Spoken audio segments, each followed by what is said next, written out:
Isang ordinaryo at halos wasak ng sanglaan ang dinudumog ng mahabang pila gabi-gabi. Pero ang sanglaang ito, hindi ginto o kayamanan ang tinatanggap. Sa halip, sariling habang ng buhay ng bawat customer ang isinasangla. May mga nagsasangla ng 5 taon ng buhay kapalit ng biglaang yaman. Mayroon namang sumusuko ng 30 taon ng buhay para pagpalain ng habang buhay na swerte ang kanilang anak na babae. Basta dumaan lang sa mga kamay ng may-ari, isang sangla, isang kapalit, at mabibili na ang swerte, promosyon, at kayamanan. Pati kapalaran mismo kayang baguhin. Kaya naman napakatagal nang namamayagpag ng tindahang ito, dinarayo ng mga desperadong tao mula sa kung saan saang lugar na parang mga deboto. At ako ang may-ari ng tindahang ito. 20 taon na ang nakalipas, para iligtas ang anak ko sa biglaang nakamamatay na sakit, nakipagkasundo ako sa dating may-ari ng sanglaang ito at lumagda sa isang demonyong kasunduan. Ako ang naging bagong tagapagbantay ng tindahan at nakamit ko ang kapangyarihang agawin ang mismong oras, kasama ng halos walang katapusang habang ng buhay. Pero may kapalit iyon. Hindi gumaling ang anak ko, tuluyan siyang naglaho. Ngayon, ang gintong lamparang ito na lang ang natitirang ugnayan ko sa anak ko. Habang nagniningas ang apoy, buhay pa ang anak ko, at ang gatong na nagpapanatili rito ay ang oras ng ibang tao. Katatapos ko lang kunin ang 5 taon ng buhay mula sa huli kong customer. At ihahandog ko na sana ang enerhiyang iyon sa lampara, nang biglang tumunog ulit ang kampanilya ng pinto. Napakislot ang kamay ko at mabilis akong napalingon dahil ang tunog na iyon ay para lang sa mga customer na may dalang matinding kamalasan. Dahan-dahang bumukas ang pinto. May isang babaeng nakatayo sa bungad. Suot niya ang isang maluwag na guhit-guhit na damit ng ospital. Kulay abo ang mukha niya. May nakasukbit na tabinging peluka sa ulo niya na inilalantad ang kalbong anit sa ilalim nito. Pero ang higit na nagpabagabag sa akin ay ang mga mata niya. Wala roong takot, walang kasakiman, ni kahit pag-asa. Tanging maitim at nag-aapoy na kabaliwan. Lumapit siya sa counter at diretsahan akong tinitigan. Narinig kong pwedeng makipagpalit ng buhay rito. Bahagya akong pumikit at isinuot ang monokulo ko. Sa lente nito, nakita ko. Sa katawan ng babaeng ito, nakapulupot sa mga baga at utak ng buto niya ang nabubulok na itim na ulap. Iyan ang tatak ng kamatayan. Mali ang napuntahan mo. Dapat nasa morgue ka o kaya sa simbahan. Hindi ako nakikipagnegosyo sa mga patay. Hindi pa ako patay. Sabi ng doktor, 3 buwan na lang ang natitira sa akin. Hindi man lang sasapat ang 3 buwang iyon para kumislap ang lampara ko. Umuwi ka na, huwag mo nang sayangin ang oras mo rito. Hindi ang 3 buwan na iyon. Ang gusto kong isangla ay ang 30 taon na dapat sana inaging buhay ko. Biglang tumalim ang tingin ko. Ang 30 taon na dapat sana inaging buhay mo. Stage 4 na cancer sa baga at mabilis na itong kumakalat. Wala ka ng 30 taon. Ni 30 linggo, wala ka na. Sinubukan kong bawiin ang kamay ko, pero mahigpit niya itong hinawakan, parang bakal na sipit na kumapit sa pulsuhan ko. Nakikita mo, hindi ba? Huwag kang magkunwaring wala kang alam, nakikita mo ang mga hibla. Nanlamig ang buong katawan ko sa mga sinabi niya. Hindi dapat alam ng ordinaryong tao na may mga hiblang ganoon. Hindi ko alam ang sinasabi mo. Habang nagsasalita ako, dahan-dahang dumudulas pababa ang gunting na nakatago sa kaliwang manggas ko, handang umatake anumang sandali. Pero sa sumunod na segundo, biglang binitawan ni Wendy ang kamay ko at hinablot ang kwelyo ng suot niyang damit. Tingnan mo ito. Sa ilalim ng kanyang kwelyo, mismong ibabaw ng puso niya, may isang madilim na pulang marka, baluktot ang hugis at bahagyang kahawig ng isang baliktad na hourglass. Biglang lumiit ang mga balintataw ko. Sa pamamagitan ng monokulo, may kamangha-mangha akong nakita. Sa ilalim ng balabal ng maitim na enerhiya ng kamatayan, may nakatagong maningning na liwanag na kumikislap na parang diamante. Paikot doon, umiikot ang gintong enerhiya. Oras nga iyon. Dalisay at napakataas ng kalidad na habang ng buhay. Isa itong kandado ng kapalaran. Napakabihira ng kondisyong ito. Ang mga isinilang na may ganitong kapalaran ay nakatakdang mabuhay ng mahaba, masagana at pinagpala. Pero bumibigay na ang katawan niya dahil sa sakit at hindi na nito kayang dalhin ang bigat ng sarili niyang kaluluwa. Nakikita mo nga. Kumuha siya ng litrato mula sa bulsa niya. Ito si Sophie, ang anak kong babae. Katulad ng sa akin, bulok na bulok ang swerte niya. Nabibilaukan siya kahit simpleng tubig lang ang iniinom. Nahulugan siya ng paso habang naglalakad. Araw-araw lang niyang nararanasan ang mga iyon. Tumingala si Wendy habang umaagos ang mga luha sa mukha niya. Hindi mahalaga kung mamatay ako, pero hindi ko hahayaang mabuhay siya sa impyerno. Ano ba talaga ang gusto mo? Huminga ng malalim si Wendy at naging matatag ang tingin niya. Isasangla ko ang kandado ng kapalaran ko, ang 30 taon ko, pati ang mga biyaya ng susunod kong buhay. Kunin mo na ang lahat. Ang gusto ko lang, maging ligtas si Sophie habang buhay. Gusto kong habang buhay siyang swertehin. Ibinaba ko ang gunting at lumakad papunta sa likod ng counter. May katumbas ang swerte. May kailangang magdala ng bigat ng ganoon kalaking biyaya. Kapag inalis ang kandado ng kapalaran, matinding kamalasan ang kapalit. Mamamatay ka agad sa mismong sandaling iyon. Wala akong pakialam. Basta mabigyan lang si Sophie ng magandang buhay, handa akong mamatay ngayon din. Kahit maglaho pa ang kaluluwa ko, pumapayag ako. Bigla siyang lumuhod at malakas na tumama ang noo niya sa sahig. Pakiusap, ikaw na lang ang makakatulong sa akin, iligtas mo si Sophie. Kapag kinuha ko ang 30 taon ng dalisay na kapalarang ito, sasapat iyon para manatiling nagdiningas ang lampara sa loob ng 1 buong taon. Baka sapat na iyon para makahanap ng bakas ni Milo. Isa itong tukso na hindi ko kayang tanggihan. Tumayo ka, may kasunduan tayo. Inabot ko ang pinakailalim ng drawer at inilabas ang isang itim na kontrata. Puro itim ang papel at ang mga gilid nito ay kulubot na parang nasunog sa apoy. Tinatawag itong kontrata ng dugo. Sa sandaling mapagtibay ang kasunduan, matatapos ang buhay mo. Alam ko. Hindi man lang nag-atubili si Wendy, kinagat niya ang daliri niya hanggang dumugo at mariing idiniin iyon sa papel. Sa sumunod na sandali, sumiklab ang pulang liwanag. Nagliyab ang itim na kontrata at nahati sa 2 sinag ng pulang liwanag. Ang isa ay bumaon sa noo ni Wendy at ang isa naman sa palad ko. Dinala ko si Wendy sa likod na silid ng tindahan. May malamig na tansong higaan sa gitna, napapalibutan ng hindi mabilang na mga orasan na umiikot ng napakabilis. Sinabihan ko si Wendy na humiga, saka isinuot ang espesyal kong guwantes na katad. Kinuha ang pilak na gunting at ang mahabang gintong karayom na may mga ukit na rune. Sophie, mahal na mahal ka ni Mommy. Bago pa matapos magsalita si Wendy, bumaon na ang karayom sa madilim na pulang marka. Ang sigaw niya sa matinding sakit ay tumago sa isip ko, at sa paningin ko, habang lalong bumabaon ang karayom, pilit na napupunit ang maitim na ulap sa dibdib ni Wendy, at bumubuhos palabas ang nakakasilaw na gintong liwanag. Mabilis na kumilos ang mga kamay ko, hinanap sa umaagos na enerhiya ang iisang ubod na hibla. Pinutol ko ang gintong hiblang iyon gamit ang gunting.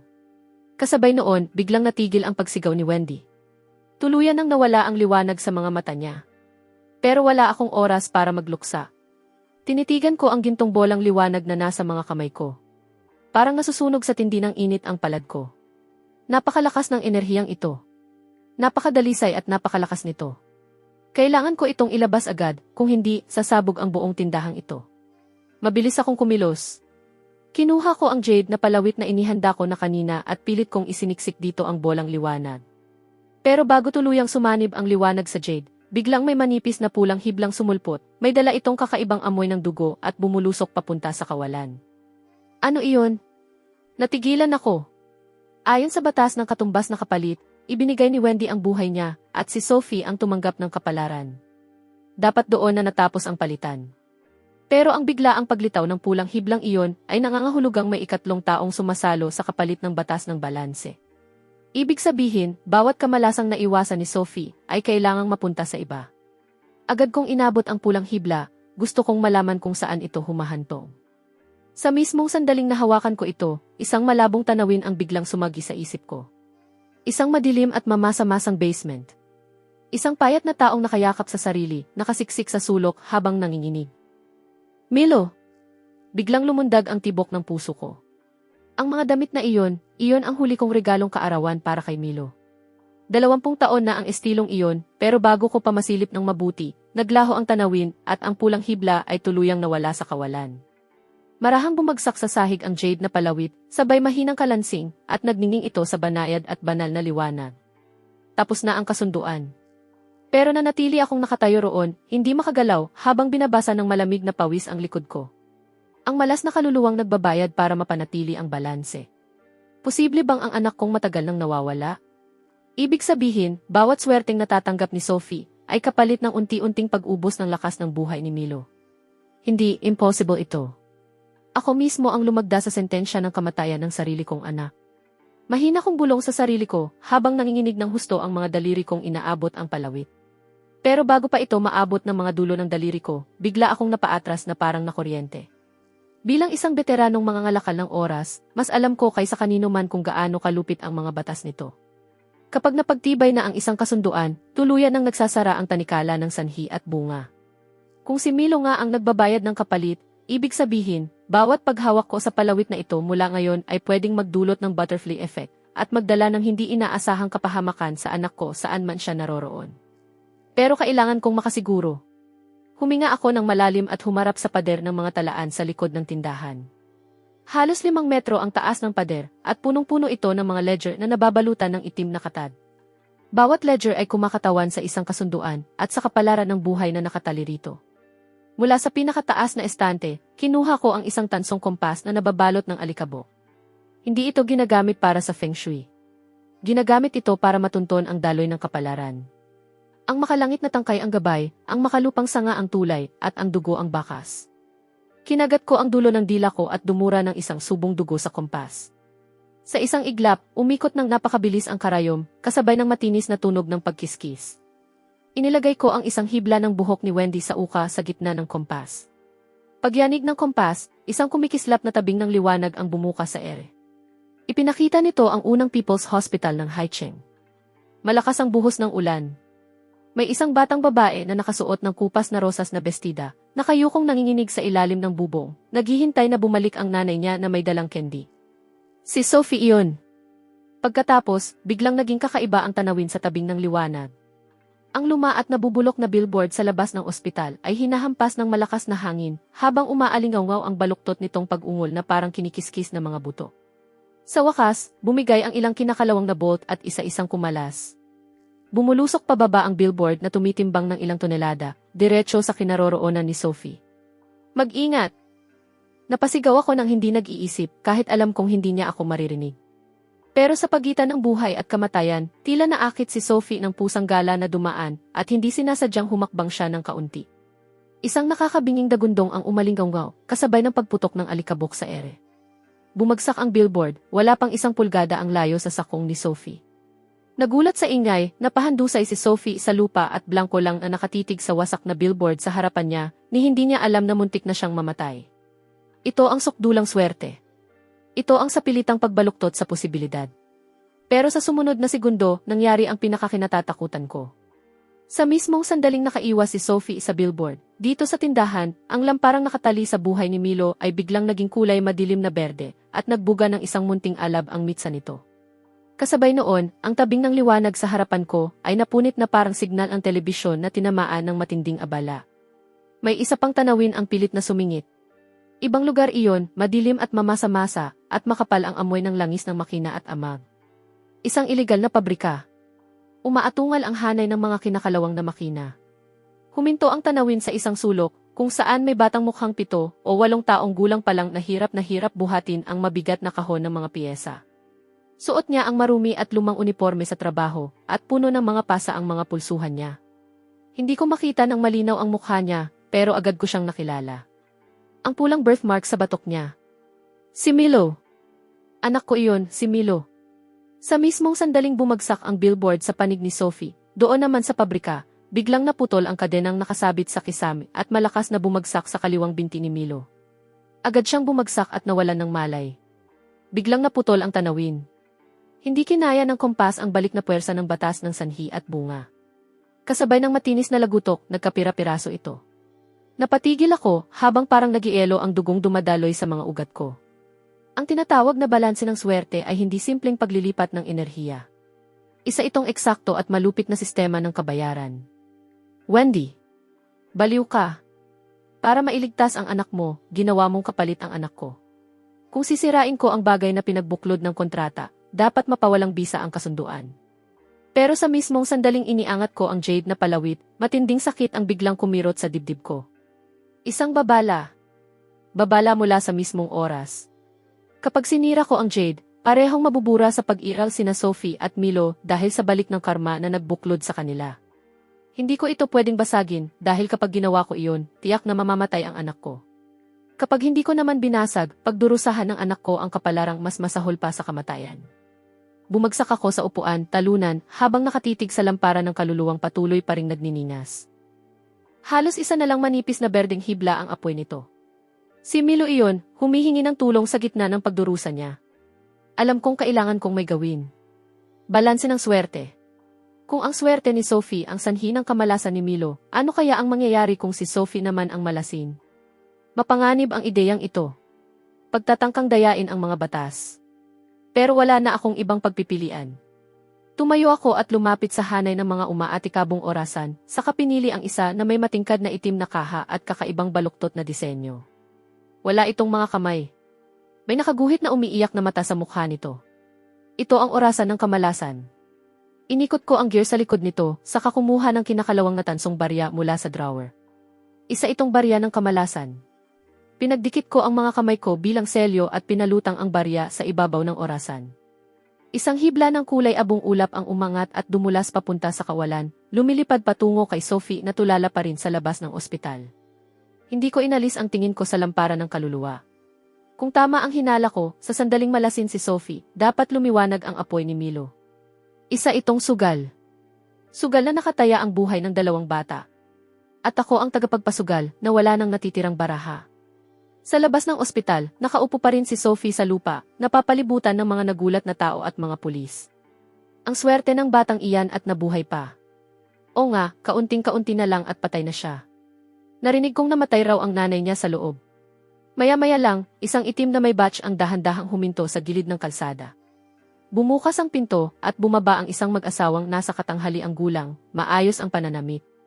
Ang pangalan ng lalaki ay Gordon Lin, ang pinakamayamang tao sa Haicheng. Ang pangalan naman ng babae ay Yvonne Chen, namumugto at namumula ang mga mata habang mahigpit na hawak ang isang flyer ng nawawalang tao. Isang linggo nang nawawala ang nag-iisa nilang anak na babae at hanggang ngayon wala pa ring balita. Pero nang makita nila si Sophie, bigla silang natigilan na parabang tinamaan ng kidlat. Yvette! Nanginginig ang boses ni Yvonne habang sumisingit sa gitna ng mga tao. Yvette! Tumingala si Sophie. Ang malinaw niyang mga matang puno ng luha ay eksaktong katulad ng sa nawawala nilang anak. Mas nakapagtataka pa. May hugis patak na nunal si Sophie sa ilalim ng kaliwa niyang mata sa mismong kaparehong pwesto. Tuluyan nang napahagulgol si Yvonne at mahigpit na niyakap si Sophie. Anak ko. Sa wakas, nahanap din kita.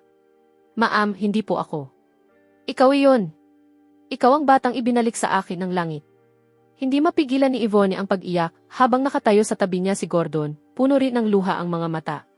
Habang nagaganap ang nakaantig na tagpong iyon, tahimik na sumingit mula sa kawalan ang isang kulay abong hibla ng enerhiya. Ang kamalasang ipinadala ko. Simple lang ang pakay nito. Tumayo si Sophie. Natapakan niya ang isang matulis na piraso ng metal, sapat lang para magkaroon ng maliit na sugat. Hindi nakamamatay. Sapat lang para magkaroon ng kaunting sakit at dugo. Eksaktong pumulupot ang hibla ng ulap sa paa ni Sophie. Habang tinutulungan siyang makatayo ni Yvonne, tumapak nga ang talampakan niya sa isang matulis na bubog. Dito sa tindahan, biglang lumundag ang tibok ng puso ko. Pero sa sumunod na sandali, iniangat ni Sophie ang paa niya, at ni hindi man lang nabasag ng bubog ang balat niya. Sa halip, may nakadikit sa ilalim ng sapatos niya. Isang sing-sing. Ang sing-sing ko. Ang sing-sing sa kasal na nagkakahalaga ng 5 milyong yuan na nawala ni Yvonne sa gitna ng kaguluhan kanina. Diyos ko! Isa ka bang anghel na ipinadala ng langit? Kapag sumama ka sa bahay namin, hindi ka na muling magdurusa. Dito sa tindahan, napaubo ako ng isang subo ng dugo. Kapalit iyon ng nabigo kong pagtatangka. Tulala akong nakatitig sa orasan ng kamalasan. Nabago ang kamalasan. Ang umiiyak na mata sa mukha nito ay nabiyak at nagsimulang tumagas ang maitim na likido. Ganito pala ang tunay na nakatatakot sa isang batang may sukdulang kapalaran. Anumang negatibong enerhiyang ipadala laban sa kanya ay sa pilitang binabaluktot ng napakalakas niyang kapalaran at ginagawang swerte. Pero laging may katumbas ang enerhiya. Hindi nawala ang kamalasang ipinadala ko. Naipalihis lang ito. Pero saan? Bigla kong nilingon ang lampara ng kaluluwa, puno ng takot. Ang mahina ng ang berdeng apoy ay biglang sumitsit na parabang nabuhusan ng malamig na tubig, kasabay ng matinis na tunog at muntik ng tuluyang mamatay.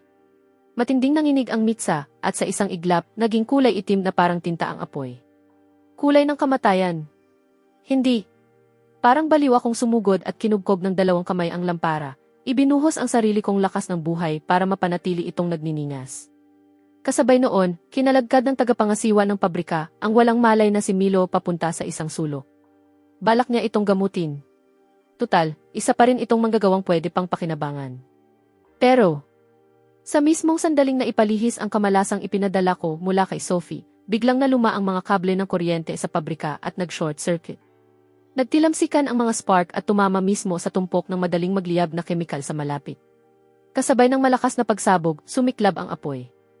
Wala pang 2 talampakan ang layo nito kay Milo nang magsimula. Sa loob lang ng ilang segundo, nilamon ng apoy ang buong sulok. Kahit walang malay si Milo, ang matinding sakit ng nasusunog niyang balat ay dumaloy sa ugnayan ng aming mga kaluluwa at tumama sa akin ng buong lakas. Sa sarili kong braso, biglang nagsulputan ang mga paltos, umitim at nasunog ang laman, kasabay ng masangsang na amoy ng sunog na laman. Pero wala akong naramdamang sakit. Kawalan lang ng pag-asa. Natalo ako. Natalo. Nang lubusan. Habang lalong sinuswerte si Sophie, lalo namang lumalala ang sinasapit ni Milo. Habang lalo akong nakikialam, lalo namang bumibilis ang pagkamatay ni Milo. Ha! Ha ha ha ha! Kung hindi ako hahayaang saktan ng mga batas ang batang iyon, kung ipinipilit ng kapalaran na ang anak ko ang maging alay. Lumakad ako sa likod ng counter at binuksan ang isang lagayan na ni minsan ay hindi ko pa nabubuksan. Walang kayamanan sa loob. Isang baril lang. Sa loob ng 100 taon, ginamit ng bawat tagapagbantay ng sanglaang ito ang baril ng pagkalimot upang ipapatay ang mga lumalabag sa mga batas. Katabi nito ang isang relong de bulsa na paatras ang ikot ng mga kamay. Ang relos ng pagbalik ay isang ipinagbabawal na relikya ng tindahan. Ang kapalit ng paggamit nito ay ang unti-unting pagkapaso ng sarili mong kaluluwa. Kaya nitong ibalik ang oras sa isang limitadong lugar. Kaya rin itong piliting putulin ang tanikala ng sanhi at bunga. Pero napakabigat ng kapalit. Pwedeng matangay ang gumagamit sa rumaragasang agos ng panahon, maging isang hukag na walang isip, o tuluyang mabura sa kasaysayan. Hindi ako nag-atubili kahit isang segundo. Isinuot ko ang relo sa leg ko at isinuksok sa baywang ang malamig na baril ng pagkalimot. Kung walang silbi ang pakikialam mula sa malayo, kung ang mga batas mismo ang nagpoprotekta sa batang iyon, pupuntahan ko siya mismo at susubukan ko gamit ang sarili kong mga kamay kung hanggang saan ang hangganan ng sukdulan niyang swerte. 2:00 na ng madaling araw. Cloudtop Estate. Nakatayo ako sa labas ng tarangkahan ng mansyon, habang sinusulyapan ang relos ng pagbalik na nakasabit sa dibdib ko. Matinding nanginginig ang mga kamay nito habang mabilis na umiikot ng paatras. Mismong oras ang nagbibigay sa akin ng babala. Sa unahan, may lugar na may matinding reaksyon. 10 minuto. Mahina kong bulong. Iyan ang hangganan ng kaya kong piliting buksan ang abuhing sakop. Pagkatapos, hinugot ko sa baywang ang baril ng pagkalimot. Ubod ito ng itim at may madidilim na pulang ugat na gumagapang sa ibabaw nito. Anumang tamaan nito ay agad nabubura ang oras. Kung ang pisikal na pinsala ay nagiging swerte dahil sa kapalaran niya, paano naman kung mismong oras ang buburahin? Hindi ako naniniwalang kahit ang sumpa ni Wendy ay kayang hadlangan iyon. Sakop. Bumukas ka. Mariin kong itinapak ang paa ko. Agad na kumalat palabas ang isang walang kulay na alon. Lahat ng madaanan nito ay nagyelo ang oras. Parang multo akong dumaan sa nakapirming tarangkahan at dumiretso sa pintuang yari sa bulletproof na salamin. Iniabot ko ang kaliwang kamay ko at idiniin iyon sa salamin. Mabulok ka. Bumuhos ang kulay abong ulap mula sa palad ko. Agad na lumabo ang bulletproof na salamin, saka nadurog at naging tumpok ng alikabok. Pagpasok ko sa malakristal na palasyong ito, lalo pang nagliyab ang hangarin kong pumatay. Ang karangyaan ng lugar na ito. Kung ihahambing sa sulok ng maitim na pabrikang iyon, parang langit at impyerno ang pagitan. Sa gabay ng ipinakita ng kompas, umakyat ako sa ikalawang palapag. Ang pinakaloob na silid ay may rosas na dobleng pinto. Itinulak ko ang mga pinto. Maluwag ang silid at para itong kwartong mula sa isang kwentong pambata, puno ng mga manikang may puntas at mga lobo. Sa gitna ng silid, sa ibabaw ng napakalaking bilog na kama ng prinsesa, mahimbing na natutulog si Sophie, yakap ang isang dambuhalang teddy bear. Lumapit ako sa kama at dahan-dahang itinaas ang baril ng pagkalimot. Pumulupot ang daliri ko sa gatilyo, habang namumutla ang mga buko ko sa sobrang higpit ng pagkakahawak. Pero nang sandali ring iyon, bago ko pa makalabit ang gatilyo, may nangyaring imposibleng bagay. Sa mundong dapat ay nakahinto ang oras, kung saan dapat ay hindi man lang gumagalaw si Sophie, bigla siyang tumagilid. Nadulas ang teddy bear mula sa pagkakayakap niya at bumagsak mismo sa ibabaw ng ulo niya. Impossible. Sa loob ng abuhing sakop, lahat maliban sa gumagamit ay dapat naganap na nakapirmi. Biglang kumabog ang puso ko, pero hindi ako nag-atubili. Sapat ang kapangyarihan ng baril ng pagkalimot para butasin pati kumot at teddy bear. Kinalabit ko ang gatilyo. Sa isang iglap, bumaril ang isang sinag ng maitim na liwanag. Pero 100 bahagi ng 1 segundo bago iyon, biglang nagloko ang sentralisadong air conditioner ng silid at umabot sa sukdulang lakas ang mga bentilador nito. Isang malakas na bugso ng malamig na hangin ang humampas patungo sa ulunan ng kama. Sa sulok ng kumot, nagkataon namang may nakausling balahibo. Tinangay iyon ng hangin at lumutang mismo sa harap ng dulo ng baril ko. Tinamaan ng maitim na sinag ang balahibo. Ayon sa batas ng pisika, dapat sana itinagos lang nito iyon at dumiretso. Pero may nakakapit pala sa balahibo. Isang napakaliit na pahid ng makintab na frosting mula sa salaming glaze ng cake na kinain ni Sophie bago matulog na nakabuo ng perpektong mapanimdim na ibabaw. Sa paraang salungat sa lahat ng lohika, lumihis ang sinag ng pagkalimot at tumalbog papunta sa salamin ng vanity sa tabi ng kama. Agad na nabasag ang salamin. Hindi naglaho ang naisalpok na maitim na sinag. Paulit-ulit itong tumalbog sa buong silid, sa karumatsada diretso sa puso ko. Lintik! Mabilis na kumilos ang mga reflex ko. Paatras akong tumalon at pinakawalan ang biglaang pagbilis ng oras, sinusubukang makaiwas sa nakamamatay na atake.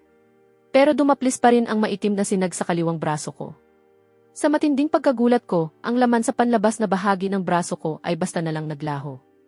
Napadaing ako at napaluhod ang isang tuhod ko. Sa mismong sandaling tinamaan ako, isang matinding sakit ang pumunit sa kaibuturan ng kaluluwa ko.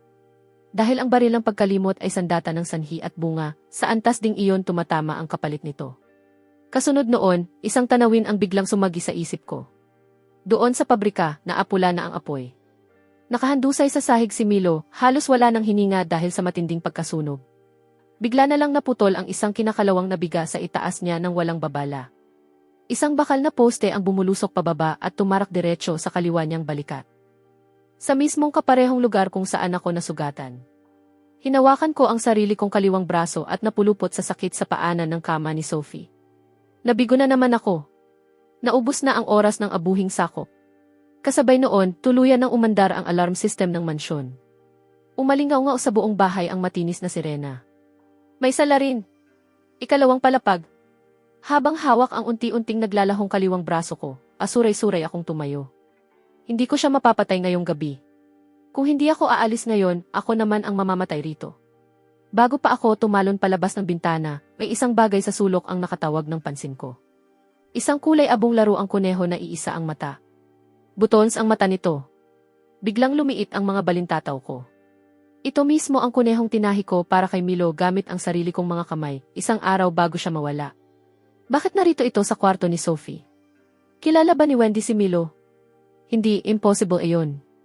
Maliban na lang kung mabilis akong napalingon sa retrato ng pamilya na nasa ibabaw ng mesa sa tabi ng kama.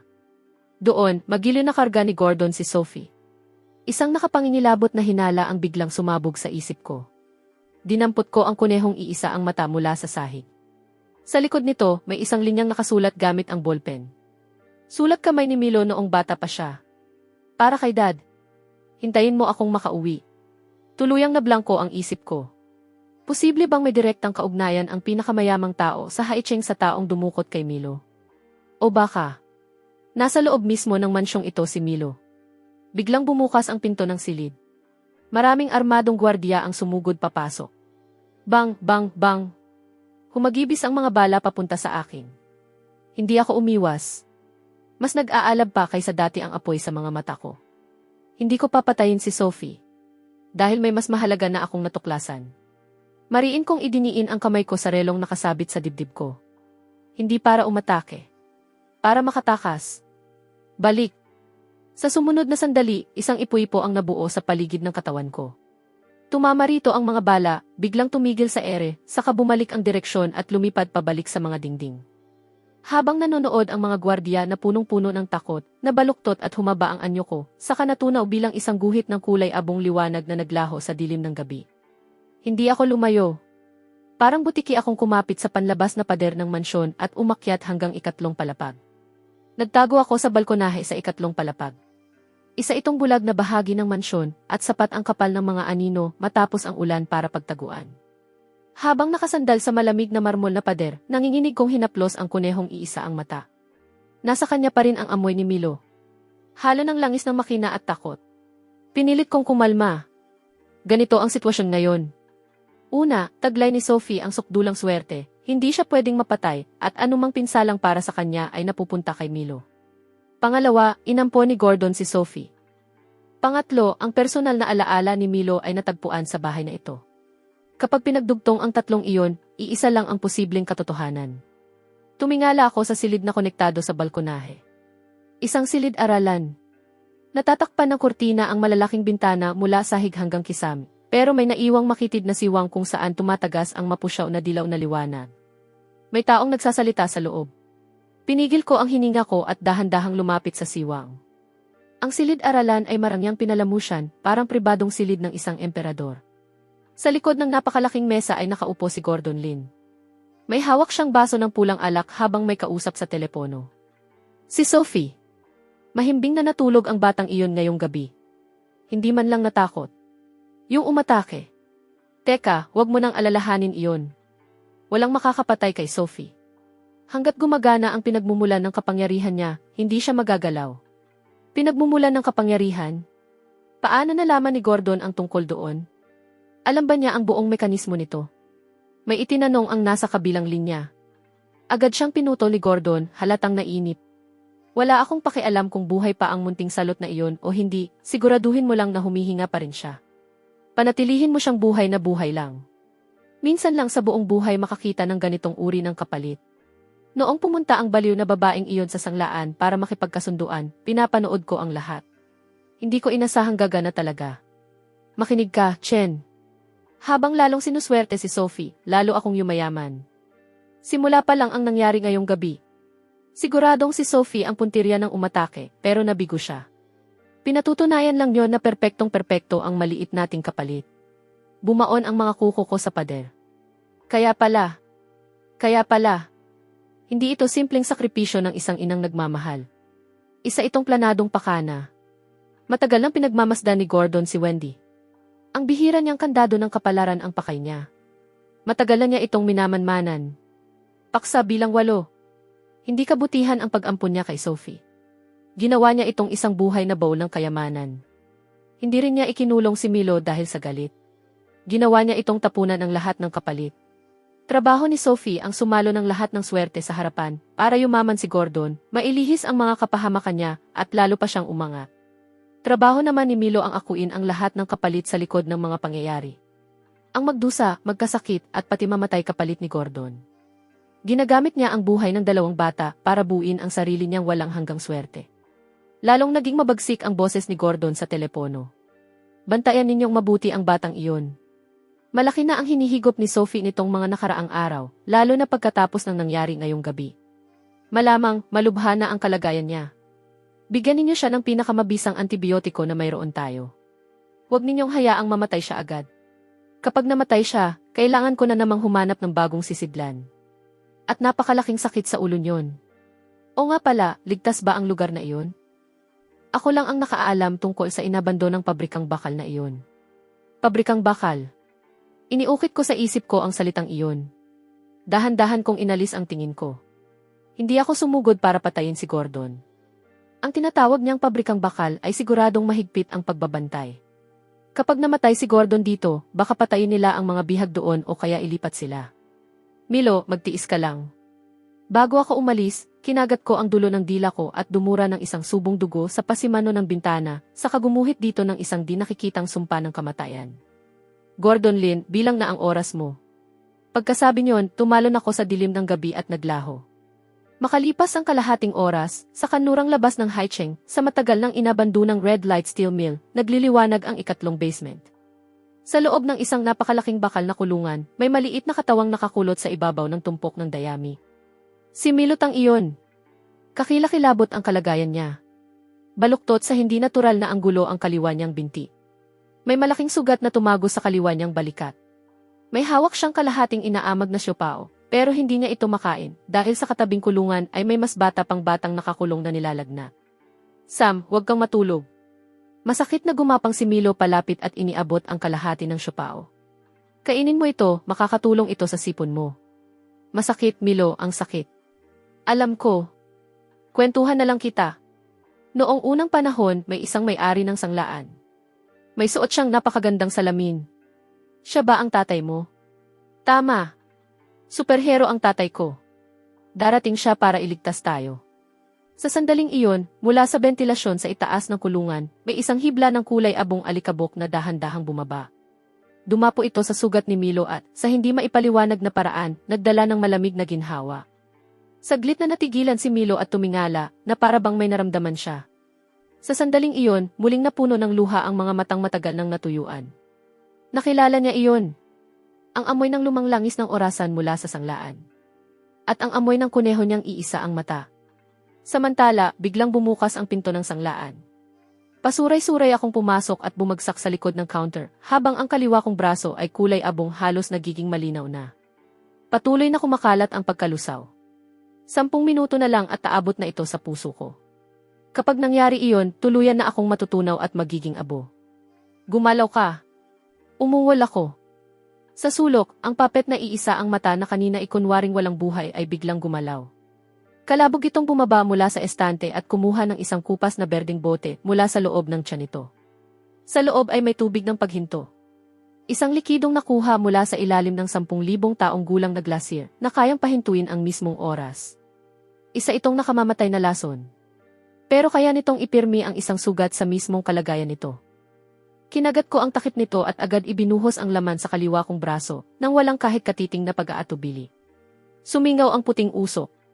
Para akong nagsawsaw ng braso sa likidong nitrogen. Sa tindi ng sakit, nangisay ang buo kong katawan. Nang tuluyan ng humupa ang matinding hapdi, huminto rin ang pagkalusaw ng braso ko. Nabalutan ng manipis na bughaw na yelo ang sugat. Ganap nang huminto ang oras sa bahaging iyon ng laman ko. Sa ngayon, buhay pa ako. Hingal na hingal akong huminga habang basang-basa ng pawis ang kwelyo ko. Tumingin ako sa lamparan ng kaluluwa. Ang apoy nito ay kasinlaki na lang ng butil ng sitaw at naging kulay itim na may bahid ng lila. Palatandaan ito na nasa bingit na ng kamatayan ang isang buhay. Hindi nakakayanin ni Milo ng matagal. Mga dati kong kasama, panahon na para kumilos kayo. Tumayo ako ng tuwid at sa isang iglap nagbago ang tingin ko. Mula sa isang sugatang ama, naging isang malupit na pinunong naghahari sa mismong oras. Pagkatapos, lumakad ako patungo sa ipinagbabawal na estante sa likod ng tindahan at kinuha ang isang mahabang itim na Amerikana. Sa loob ng tela nito ay nakatahi ang daan-daang maliliit na relong de bulsa, magkakadikit na halos walang pagitan. Ito ang Amerikana ng takip silim. Kapag suot ko ito, kaya kong baluktutin ang daloy ng oras sa paligid ko, gawin itong pananggalaban sa mga bala at gawin akong hindi nakikita. Pagkatapos, isinuot ko ang isang pares ng espesyal na guwantes, na bawat isa ay may nakabaong mapusyaw na pulang batong hiyas. Ito ang mga bato ng pagkabulok. Anumang mahawakan ng mga ito ay agad tatanda. 10,000 taon sa loob ng isang tibok ng puso. Sa pinakahuling kahon sa pinakailalim, inilabas ko ang isang napakalaking revolver na parang mula sa entablado. Napakahaba ng dulo nito at nababalutan ng mga kadena. Ang tagahatid sa libingan. Hindi ito nagpapaputok ng bala. Sarili kong habang ng buhay ang ipinapaputok nito. Bawat putok ay katumbas ng 1 taon ng buhay ko, kapalit ng isang garantisadong tama na kayang lumampas maging sa kapalaran. Kung gusto ninyong paglaruan ang buhay ng tao, sasamahan ko kayo hanggang sa pinakahuling yugto ng larong ito. Matapos maisuot ang lahat ng kagamitan, sinulyapan ko si Milo sa litrato sa huling pagkakataon. Hintayin mo ako. Red Light Steel Mill. Kanlurang Haicheng. Dose-dose ng pulang bakas ng init ang nakakalat sa mga bubong ng pasilidad. Isang lumang itim na sedan ang rumagasa na parang nagwawalang toro, sinuwag ang bakal na tarangkahan at dumiretso sa loob ng compound. Umalingaw-ngaw ang nakakabinging alarma sa buong gabi. May sumasalakay. Pagtuunan ng putok ang sasakyan. Rat-tat-tat-tat. Sunod-sunod na bumuhos ang bala mula sa mga door sa itaas. Sa loob lang ng ilang segundo, nabutas ng husto ang katawan ng sasakyan, saka pumutok ang tangke ng gasolina at sumiklab sa napakalaking apoy. Malamig na nagsalita sa radyo ang pinuno ng mga mersenaryo. Patay na ang target. Pero sa sumunod na segundo, biglang lumiit ang mga balintataw niya. Sa gitna ng naglalagablab na apoy, isang matangkad na lalaki ang dahan-dahang lumabas at sa sandaling dumampi ang apoy sa Amerikana niya, agad itong nagyelo. Napasigaw sa gulat ang kapitan. Putukan siya. Rocket launcher. Ngayon na. Sa isang iglap, isang RPG rocket ang rumatsada diretso sa mukha ko. Hindi man lang ako nag-angat ng ulo. Iniangat ko lang ang kaliwa kong kamay at sinalo sa ere ang paparating na rocket, saka mariing kinuyom ito. Mabulok ka. Biglang natahimik ang buong bakuran. Higit pa ito sa kayang unawain ng mga mersenaryong ito. Halimaw siya! Halimaw siya! Dahan-dahan akong nag-angat ng ulo. Ganito ba talaga kayo tumanggap ng bisita? Iniangat ko ang tagahatid sa libingan sa kanang kamay ko. Hindi ako tumutok sa kahit sinong tao. Ang pinuntirya ko ay ang pinakamataas na tore ng bantay. Isang mapurol at mahinang putok ang umalingaw-ngaw. Walang lumabas na bala. Pero, sa isang iglap, nagsimulang mabulok ang tore na yari sa reinforced concrete. Sa loob lang ng 3 segundo, gumuho itong parang buhangin. Ni hindi man lang nakasigaw ang sniper sa itaas, bago siya naging abo kasabay ng mga guho. Pigilan siya. Kahit ano pa ang kapalit. Pigilan siya. Parang mga nawalan ng ulirat na sumugod ang natitirang mga mersenaryo. Mga profesional na mamamatay tao ang mga ito. Kahit halimaw ang kalaban, tatapusin pa rin nila ang misyon. Kung ganoon, kayo mismo ang humihingi ng kamatayan. Sa isang iglap, naglaho ang anyo ko. Pagbilis ng oras. Sa paningin ko, halos gumagapang sa sobrang bagal ang lahat ng nasa paligid. Mabilis akong dumaan sa gitna ng mga tao, at bahagyang dumampi ang kaliwa kong kamay sa liig ng isa sa kanila. Sa isang iglap, tumanda ang liig niya. Parang ulan ng pagkawasak mula sa ibang dimensyon. Muli itong bumuhos. Pero sa pagkakataong ito, hindi ulan ang bumabagsak sa bakuran, kundi pulang putik na halo ng dugo at kalawang. Makalipas ang 5 minuto, nakatayo ako sa harap ng lagusan ng elevator na pababa sa ilalim ng lupa. Pinatay na nila ang kuryente. Idiniin ko ang kamay ko sa mga pinto. Bumalik ka. Umandar ng paatras ang oras. Muling nagdugtong ang mga naputol na kable. Naibalik sa dati ang wasak na control panel. Ding! Bumukas ang mga pinto habang bumubuhos ang maputlang liwanag mula sa loob. Pumasok ako at pinindot ang B3. Habang bumababa ang elevator, tumunog ito. Pagbukas ng mga pinto, bumungad ang isang laboratoryong puno ng makabagong teknolohiya. Sa pinakadulo ng laboratorio, may matandang lalaking nakasuot ng puting laboratory coat na naghihintay. Mukha siyang mabait. Halos banayad pa nga. May hawak siyang isang tasa ng mainit na kape. Pero sa isang tingin pa lang, nabasa ko na siya. Gusot na gusot ang takbo ng oras niya, parang bola ng sinulid na pinaglaruan ng pusa. Umiti ang matanda at nagsalita. Maligayang pagdating, Ginoong Tang. Hayaan mong ipakilala ko ang sarili ko. Ako ang punong tagapayo rito. Maaari mo akong tawaging tagagawa ng orasan. May kapangyarihan ka rin ba tulad ko? Hindi. Isa akong siyentipiko. Isang hamak na mananaliksik na nahuhumaling sa oras. Dahil sa ambag ng anak mo nitong nakaraang 5 taon, nakagawa kami ng malaking tagumpay sa teknolohiya ng pagkuha ng biolohikal na oras. Sa sandaling mabanggit niya ang anak ko, biglang sumiklab ang hangarin kong pumatay. Nasaan siya? Huwag kang magmadali. Pinindot ng tagagawa ng orasan ang isang buton sa hawak niyang remote. Biglang naging malinaw ang mga pader ng laboratorio, at lumitaw sa likod nito ang mga selda na magkakadikit na parang pulot-pukyutan. May isang bata sa bawat selda. May mga walang malay. May mga daing ng daing sa sakit. May mga tubong nakakabit sa kanilang mga katawan na dinadaluyan ng mga likidong kulay ginto, pula at abo. Isa itong bukirin ng tao. Hindi lang si Milo ang ginagamit ni Gordon. Matagal na siyang nangangalap ng mga batang may bihirang kapalaran mula sa iba't ibang lugar at ginagawa silang mga baterya, pinipino ang kanilang kapalaran para ipagbili. Napakaganda, hindi ba? Ibinuka ng tagagawa ng orasan ang mga braso niya, wari ninanamnam ang tanawin. Gusto ng mayayaman ng mahabang buhay. Kami ang nagbibigay ng serum ng sigla. Gusto ng mga politiko ng promosyon. Kami ang nagbibigay ng serum ng swerte. Gusto ng mga sikat na tao ng kasikatan. Kami ang nagbibigay ng serum ng alindog. At ang lahat ng ito ay nagsimula sa pinakadakila naming tuklas. Ang anak mo. Si Milutang ang perpektong tagapagpalit. Katawan lang niya ang kayang tiisin ang tindi ng pagbabagong dulot ng karma. Baterya lang ang ibang mga bata. Siya ang pangunahing reaktor. Mamamatay kayong lahat. Sigaw ko habang itinataas ang kamay ko at nagpaputok. Rumatsada ang maitim na liwanag ng tagahatid sa libingan diretsyo sa noo ng tagagawa ng orasan. Pero bago pa ito tumama, biglang nabaluktot ang hangin sa harapan niya. May isang di nakikitang harang na sumalo sa atake. Kumalat ang maitim na liwanag sa ibabaw ng harang bago tuluyang naglaho. Umiling ang tagagawa ng orasan na tila ba nang hihinayang. Hindi obra yan dito. May temporal silencer ang laboratoryong ito. Sa silid na ito, nawawala ng bisa ang anumang pag-ataking nakabatay sa sanhi at bunga. Walang silbi rito ang mahika mo, Ginoong Tang. Parang bumagsak ang puso ko. Sinubukan kong gamitin ang kapangyarihan ng pagkabulok sa kaliwa kong kamay at gaya ng inaasahan, nawala ang pamilyar na pakiramdam ng kontrol. Nakatigil lang ang enerhiya sa loob ko, parang patay na tubig na ayaw ng umagos. Espesyal na ginawa ang bitag na ito para sa akin. CJ, kung walang silbi ang mahika, bakal na lang ang tatapos sa iyo. Kasabay niyon, hinugot ko ang matalas na kutsilyong militar mula sa sinturon ko at sumugod na parang isang gepardo. Malinaw na hindi inaasahan ang tagagawa ng orasan na haharap ako ng ganoon. Sa sobrang gulat, mariin niyang pinindot ang alarma. Pakawalan ang mga subject. Pakawalan silang lahat. Kasabay ng sigaw niya, sabay-sabay na nabasag ang pinakamalalaking tangking salamin sa magkabilang gilid.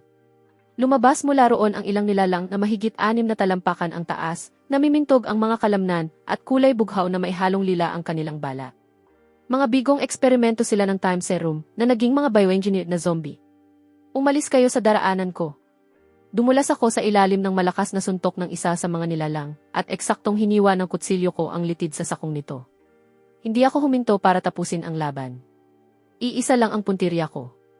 Ang tagagawa ng orasan. Kapag nahuli ko siya, mahahanap ko si Milo. Ang sumunod ay isang mabagsik na laban sa malapitan.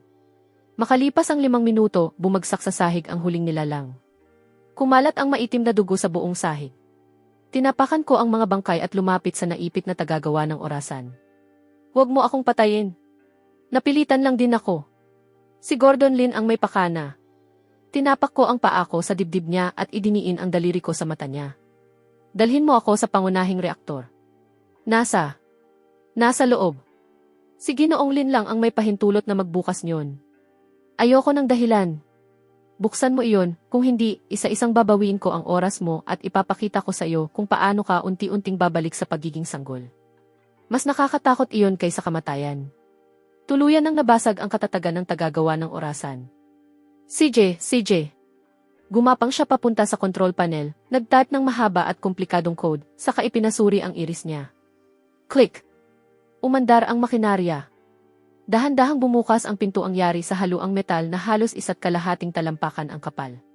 Bumungad sa akin ang nakakapasong lamig. Itinulak ko sa tabi ang tagagawa ng orasan at pumasok sa loob. Hindi kalakihan ang espasyo. Isang bilog na silid na nababalutan ng yelo ang mga pader. Sa gitna nito ay may isang malinaw na kapsula. Biglang tumigil ang mga hakbang ko. Nalaglag ang kutsilyo mula sa kamay ko at kumalabog sa sahig. Dahil sa loob ng kapsula ay may lumulutang na maliit at payat na katawan. Si Milo. May mga tubong nakakabit sa bawat bahagi ng katawan niya, siksik na parang basahang manika na binalot ng mga kable. Namumutlang halos malinaw na ang balat niya at kita na ang mga ugat sa ilalim nito. Naibalik na sa pwesto ang kaliwa niyang binti, pero baluktot pa rin ito sa hindi natural na anggulo. Patuloy pa ring tumutulo ang dugo mula sa sugat na tumagos sa kaliwa niyang balikat. Pero ang pinakamasakit makita ay ang mukha niya. Ang dating inosente at maamong mukhang iyon ay puno na ngayon ng bakas ng pagdurusa. Kahit wala siyang malay, mahigpit pa ring nakakunot ang noo niya, na para bang nakakulong sa isang bangungot na walang katapusan. Sa itaas ng kapsula, magkatabing nakasabit ang 2 malalaking screen. Sa kaliwang screen, patuloy na lumalabas ang mga palatandaan ng buhay ni Milo. Mahina ang tibok ng puso. Napakababa ng presyon ng dugo. Magulo ang galaw ng brainwave. Pero ang nasa kanang screen ay ibang-iba. Ang silid ni Sophie sa mansyon. Mahimbing siyang natutulog habang yakap ang bago niyang gintong laro ang kuneho. Malakas at normal ang mga palatandaan ng buhay niya. Punong-puno ng sigla. Sa pagitan ng 2 screen ay may makapal na pulang kable na nagdurugtong sa mga ito. Bawat ilang segundo, may gintong liwanag na dumadaloy sa loob ng kable mula kaliwa pa kanan, habang may manipis na maitim na ulap na dumadaloy naman mula kanan pa kaliwa. Sinisipsip nito ang buhay ni Milo. At ipinapakain iyon sa kapalaran ni Sophie. Milo! Pasuray-suray akong lumapit at buong lakas na sumalpok sa kapsula, sabay idiniin ang 2 kamay ko sa nagielong salamin. Biglang umalingaw-ngaw ang palakpakan sa buong silid. Isang hologram ang kumislap sa ibabaw ng kapsula. Si Gordon Lin. Nakasuot ng maayos na Amerikana, may hawak na isang baso ng pulang alak at nakangiting nakatingin sa akin. Ginoong Tang, talagang hinangaan mo ako. Mag-isa mong nilusob ang buong puwersa ng seguridad ko at nabasag mo pa ang depensa ng tagagawa ng orasan. Talagang hanga ako. Bigla akong tumingala habang nag-aalab sa pagpatay ang mga mata ko. Gordon Lin. Papatayin kita. Kumalma ka, Ginoong Tang. Mas mabuting huwag kang gagalaw. Tingnan mong mabuti ang aparato sa ilalim ng mga paa ng anak mo. Napatingin ako sa ibaba ng kapsula. Isa itong masalimuot na makinang hugis timbangan. Ang isang bahagi ay nakakabit sa tubo ng sustansya. Ang isa naman ay nakakonekta sa isang tangking puno ng nakakakorosyong asido. Isa itong sistema ng pagbabahagi ng buhay. Alam kong gusto mong mabawi ang anak mo. Baka balak mo pang gamitin ang anak ko para sirain ang sumpa. Hindi ba tama ako? Kaya naglagay ako ng isang pananggalang. Lalong naging nakakatakot ang ngiti ni Gordon. Simple lang ang prinsipyo ng sistemang ito. Ang tibok ng puso ni Sophie ang nagsisilbing switch ng supply ng oxygen ng anak mo. Sa sandaling tumigil ang tibok ng puso ni Sophie, agad ding mapuputol ang oxygen ng anak mo at bubuhos ang asido sa loob ng kapsula hanggang wala nang matira sa kanya. At kung susubukan mong basagin ang kapsula sa pamamagitan ng dahas, matutukoy ng sistema ang naputol na koneksyon at agad magpapadala ng high-frequency pulse kay Sophie na magpapasabog sa microchip na nakatanim sa utak niya. Boom! Sasabog ang ulo niya. Parang nagyelo ang dugong dumadaloy sa mga ugat ko. Ito na ang sukdulang problema ng trolley. Isang perpektong buhol na imposibleng kalagin. Iligtas ko ang anak ko, mamamatay si Sophie. Patayin ko si Sophie, mamamatay ang anak ko. Pilitin ko ang iba pang paraan, pareho silang mamamatay. Nakakawalang pag-asa, hindi ba? Ikaw ang kumukontrol sa oras, Ginoong Tang. Akala mo ba dahil doon, isa ka ng Diyos? Pero ang hawak ko ay ang likas na pagkatao ng tao. Alam kong tao kang may prinsipyo. At sa pagkakaunawa ko, si Sophie lang ang tanging pag-asa mo. O sabihin na lang nating wala siyang kasalanan sa lahat ng ito. Nasa iyo na ngayon ang pagpili. Unang pagpipilian. Talikuran mo ang lahat at umalis ka. Magkunwari kang walang nangyari. Mananatili rito ang anak mo, patuloy na magdurusa, pero kahit paano, mabubuhay pa rin siya. At ipinapangako ko sa'yo, hanggat buhay si Sophie, pananatilihin kong humihinga ang anak mo, anuman ang mangyari. Tutal, siya ang pinakamahalaga kong puhunan. Ikalawang pagpipilian. Kumilos ka. Subukan mo mang iligtas siya o patayin ang batang iyon, iisa lang ang kahihinatnan. Mamamatay silang lahat. Pagkatapos magsalita ni Gordon, bahagya siyang nagkumpas na parabang iniaalok sa akin ang pagpipilian. Hindi naglaho ang hologram.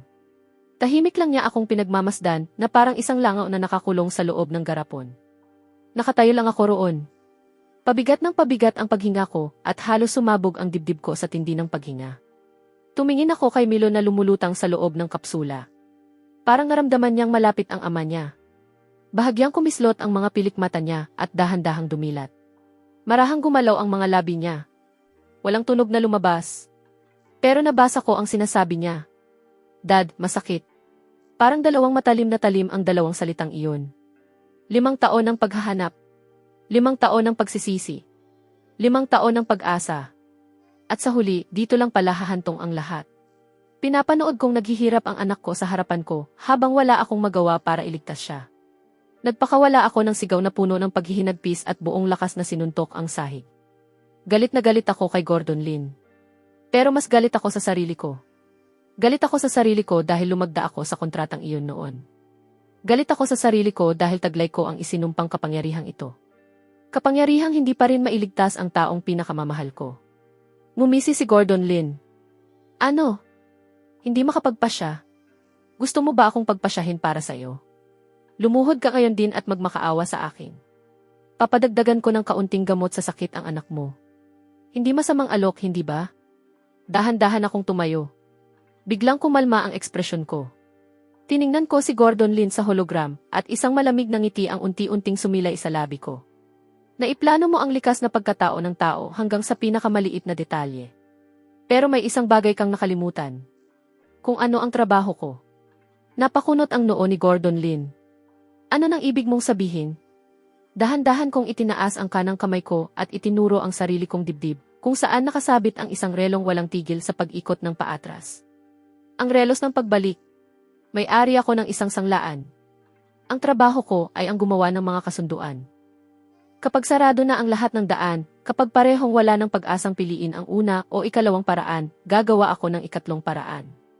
Idiniin ko ang daliri ko sa takip ng relo. Pagkakita roon, biglang kinabahan si Gordon Lin. Ano nang ginagawa mo? May temporal silencer ang lugar na ito. Hindi gagana rito ang kapangyarihan mo. Kayang pigilan ng larangang ito ang mga kapangyarihan. Pero hindi nito kayang pigilan ang kapalit. Naging hungkag at taimtim ang boses ko na parabang nagmumula sa isang sinaunang paghuhukom. Hindi ako nakikipagkasundo sa'yo. Hindi rin sa mga batas. Nakikipagkasundo ako sa mismong oras. Hinablot ko ang relo mula sa lig ko at dinurog iyon sa kamao ko. Crack! Nabasag ang relo. Hindi mabilang na gintong gear at spring ang sumabog palabas at umikot na bumuo ng isang naggangalit na ipo-ipo. Kapalit ng kaluluwa ko, bibilhin ko mula sa mismong oras ang isang segundong himala. Pagkalabas ng mga salitang iyon sa bibig ko, nagsimulang masunog ang katawan ko. Sa isang iglap, pumuti ang buhok ko. Nagsimulang mabiyak at matuyo ang balat ko. Mabilis na bumuhos ang lakas ng buhay ko papunta sa ipo-ipo. Baliw ka. Mamamatay ka. Mawawala ka ng tuluyan. Ha ha ha. Kung mamamatay man ako, para sa anak ko. Susugurin ko kahit ang impyerno. Mabiyak ka. Isinaksak ko ang nagliliyab kong mga kamay sa gintong ipo-ipo at buong lakas itong pinunit. Hindi ko inaatake ang kapsula ng suporta sa buhay. Hindi ko rin inaatak si Sophie. Ang pinupunit ko ay ang mismong takbo ng oras sa espasyong ito, upang hilahin si Milo palabas sa sandaling ito, kalasin siya mula sa gapos ng sanhi at bunga, at ihagis siya sa ibang punto ng panahon. Ito ang sukdulang ipinagbabawal na sining ng sanglaan. Pagpapatapon sa panahon. Kung ang takbo ng panahong ito ay isa ng patay na dulo, ipapadala kita sa hinaharap. O ibabalik kita sa nakaraan. Sa panahong wala si Gordon Lin. Wala si Sophie. At wala ang isinumpang kontratang ito. Ang malinaw na kapsula ng suporta sa buhay na nababalutan ng gintong liwanag ay biglang naglaho. Kasabay nitong nawala si Milo. Ang naiwan na lang ay ang mga tubo na patuloy pa ring tumutulo ng sustansya. Nawala ng balanse ang timbangan. Bumuhos ang malakas na asido. Pero hangin lang ang tinunaw nito. Pagkakita roon, napasigaw si Gordon Lin sa matinding kawalan ng pag-asa. Ang pinagkakakitaan ko. Sa gitna ng mga guho, nanatili akong nakatigil sa posisyong pinupunit ang ipo-ipo. Sa mga sandaling iyon, isa na akong matandang lalaking lubusan ng pumuti ang buhok. Punang mga kulubot ang mukha ko. Isang matandang naghihingalo. Tinitigan ko ang bakanting lugar kung saan naroon kanina ang kapsula at isang bahagyang ngiting panatag ang sumilay sa labi ko. Tumakbo ka, Milo. Tumakbo ka ng napakalayo. Nang hina ang katawan ko at bumagsak ako ng patalikod. Unti-unting lumabo ang paningin ko. Anak, ginawa na ni Daddy ang lahat ng makakaya niya. At muli, para bang nakita ko ang hapon na iyon na naliligo sa sikat ng araw. Daddy, habulin mo ako. Ha ha ha. Darating na. Hahabulin ka na ni Daddy. Ha ha ha. Sa wakas, ipinikit ko ang mga mata ko.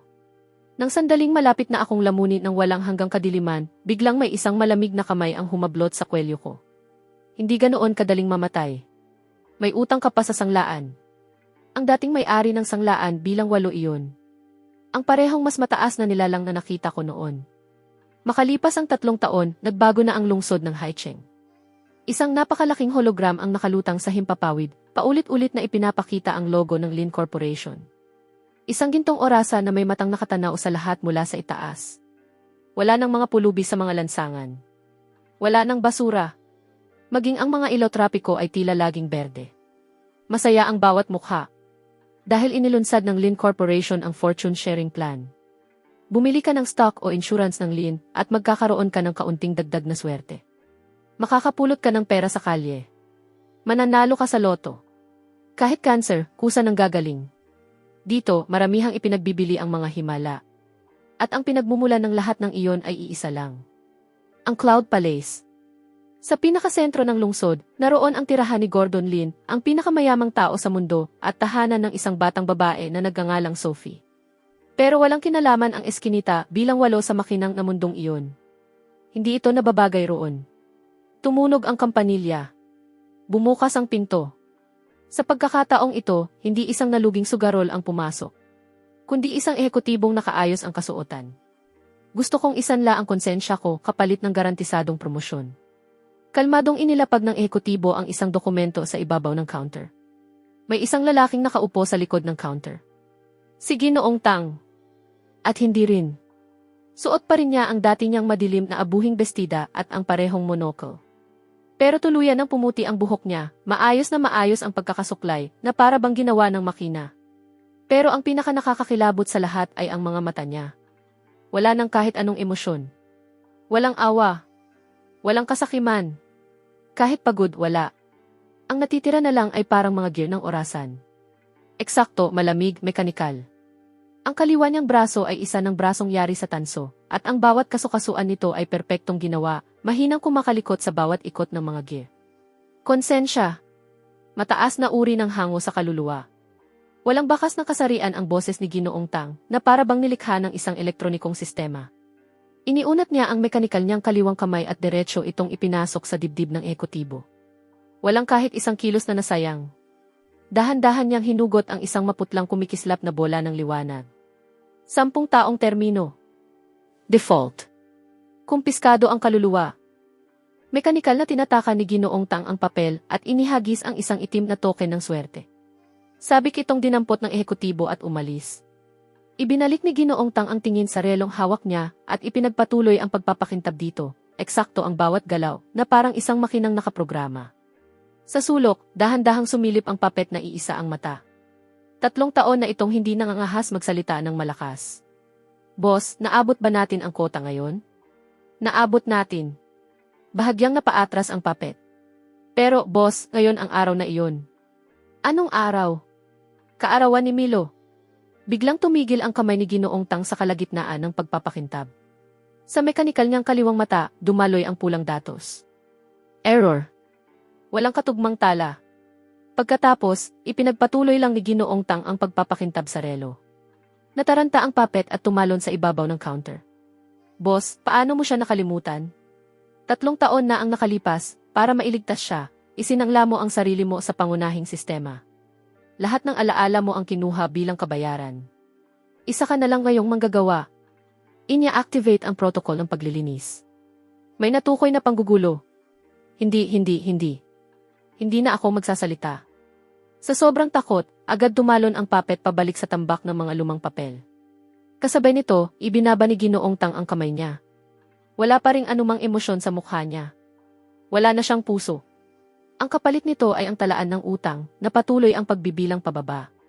Nangyari ito 3 taon na ang nakalipas. Hinila ako ng mahiwagang nilalang na iyon mula sa bingit ng kamatayan habang itinatakda ang mga kondisyon. May utang ka pa sa sanglaan. Maglilingkod ka bilang kinatawan ko sa loob ng 100 taon. Hanggang sa tuluyan mong mabayaran ang kabayaran ng ipinagbabawal na sining na iyon. Ganito ako nauwi. Isang buhay na bangkay na tinatawag na immortal. Nabubuhay bilang isang bilanggo. Sa hardin sa bubungan ng Cloud Palace, isang batang babaeng nakasuot ng puting lolita dress ang nakaupo sa isang duyan, tulalang nakatingin sa malayo. 8 taong gulang na ngayon si Sophie. Pero ang katahimikan sa mga mata niya ay napakabigat para sa isang bata. Sa likuran niya ay nakatayo ang 4 na katulong na nakasuot ng espesyal na protective suit, bawat isa ay may dalang first aid kit at bulletproof shield. Magalang na nagsalita ang punong katulong. Binibining Sophie, lumalakas na ang hangin. Pumasok na po tayo. Sinabi ni Ginoong Lin na hindi kayo pwedeng sipunin. Kapag isang beses lang kayong bumahing, babagsak agad sa limit ang presyo ng stock ng Lin Pharmaceuticals. Hindi siya pinansin ni Sophie. Iniunat lang niya ang kamay para saluhin ang isang paru-parong dumaraan. Nang halos 1 pulgada na lang ang layo nito sa dulo ng daliri niya, bigla itong nalaglag sa lupa, patay. Dahil may bakas ito ng pollen na maaaring magdulot ng allergy kay Sophie. Kaya otomatikong umandar ang sistema ng depensa at agad binura ang paru-paro. Natigilan ang kamay ni Sophie sa ere. Tinitigan niya ang patay na paru-paro habang bahagyang sumilay sa labi niya ang isang mapait at mapanuyang ngiti. Biglang may malalim na tinig na tumawag. Lumapit si Gordon Lin. Sa loob ng 3 taon, para siyang bumata ng 10 taon. Bawat galaw niya ay may tindig ng isang hari. Ngayong gabi ang pagdiriwang ng Miracle Night ng Haicheng. Darating ang lahat ng pinakamakapangyarihang tao sa mundo. Ikaw ang tampok sa gabing ito. Isuot mo ang bestidang may mga diamanting nakatahi. Dad, swerte lang ba talaga ang meron ako? Siyempre. Ikaw ang paborito ng langit. Kung ganoon, bakit pakiramdam ko, may kulang sa loob ko, na para bang may ninakaw ako mula sa ibang tao? Kalokohan. May nagsasabi ba ng kung ano-ano sa'yo? Wala. Nararamdaman ko lang. Palagi akong nananaginip tungkol sa isang tao. Nasusunog siya. Nilalamig siya. Nasasaktan siya. Dahil sa akin. Ang batang iyon, si Milutang kaya? Impossible. 3 taon na ang nakalipas, itinapon ang batang iyon sa temporal chaos storm, isang lugar na kayang punitin maging ang mga atomo. Walang paraan para mabuhay pa siya. Bangungot lang iyon. Kalimutan mo na. Humanda ka na. Ngayong gabi, umiti ka lang. Ang ngiti mo ay nagkakahalaga ng 100 bilyon. Inakay si Sophie na parang isang papet na hinihila ng mga tali. Pero sa sandaling lumingon siya, sumulyap siya sa madilim na kalangitan sa malayo at tahimik na nanalangin. Kung buhay ka pa talaga, pakiusap, bumalik ka. Bawiin mo ang nararapat sa'yo. Isama mo na rin ang buhay ko. Sa Haicheng, dumarating ang ulan ng walang babala. At ngayong gabi, mas malakas ito kaysa dati. Dumagundong ang kulog na parabang nabiyak ang mismong kalangitan. Sa bungad ng eskinita bilang 8, patuloy na kumikislap ang ilaw ng poste. May isang taong lumabas mula sa dilim ng eskinita. Wala siyang payong. Buhos na buhos ang ulan, pero humihinto ito ilang pulgada bago dumampi sa ulo niya, na parabang may di nakikitang harang sa paligid niya. Isa siyang binata. Mukha siyang nasa unang bahagi ng edad 20, matangkad at malapad ang balikat. Suot niya ang isang punit-punit na itim na balabal at natatakpan ng hood ang halos buong mukha niya. May nakasukbit sa likod niya ang isang mahaba at makitid na bagay na balot ng makakapal na benda. Dahan-dahan siyang naglakad. Sa bawat hakbang niya, hindi man lang tumitilamsik ang tubig sa ilalim ng mga paa niya. Sa halip, agad itong nagiging puting singaw.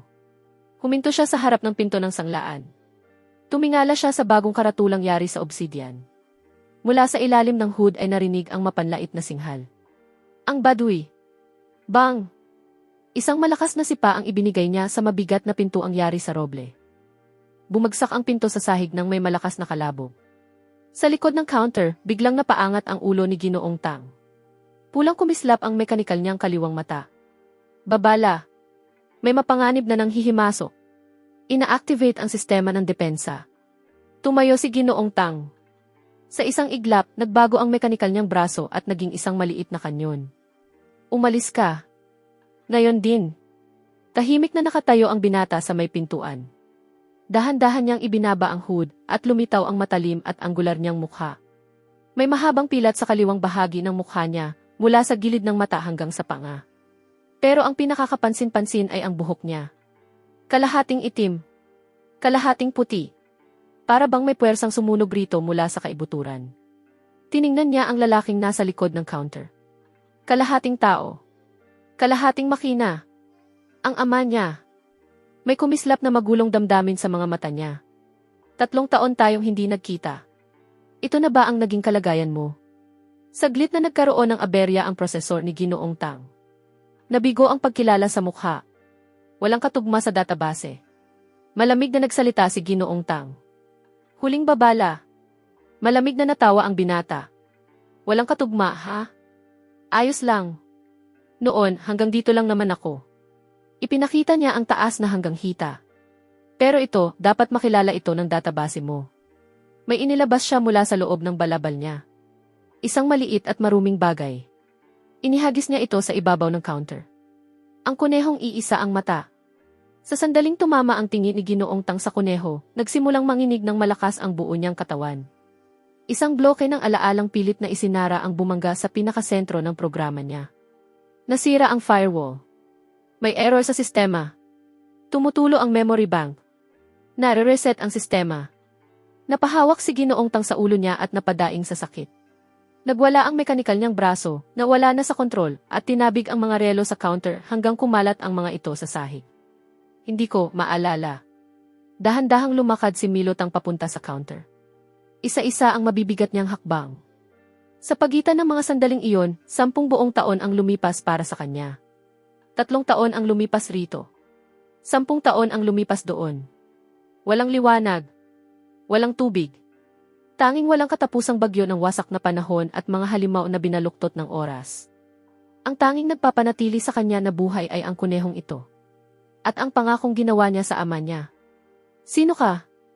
Bakit parang ang sakit ng dibdib ko? Huminto si Milo sa harap ni Ginoong Tang.